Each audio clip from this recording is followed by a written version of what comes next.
My story begins on a hot day in June of 1977. I was waiting in line at a local theater in a small central Indiana town. The day was hot, and I was wearing shorts with socks pulled up to my knees and a t-shirt. It seemed like it took forever to get into the movie. I was anxious and excited at the same time. My mom was a single mother, and we didn't have much money, so going to the theater was a real treat. We walked through the maze of velvet ropes, entered the theater, and found a seat. I couldn't wait to see the movie that I'd heard so much about. The theater felt cold because we had stood out in the hot sun. All of a sudden, the lights flickered and began to dim. The non-smoking cartoon played, followed by an advertisement for the theater concessions. Now it was time for the movie to begin, and I was about to begin a life-changing journey. My mother read the opening line, "In a galaxy far, far away," and then she read the words that scrolled across the screen. I was amazed at what happened next. A starship being chased by a destroyer, lasers flashing through space.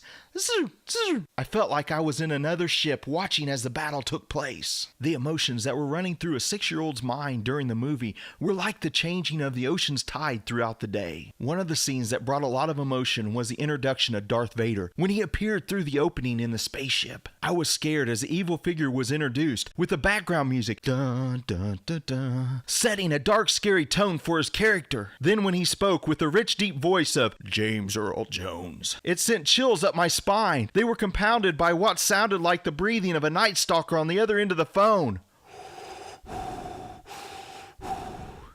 I felt the presence of something evil in the theater. George Lucas had mesmerized me. I cheered when Luke blew up the Death Star and was elated when the heroes received their medals at the end of the movie. From that moment on, my life was consumed with Star Wars. Every flashlight became a lightsaber. Every car ride became an X-Wing fighter fight in space. Star Wars awakened my imagination. It also inspired me to love films and how they make us feel.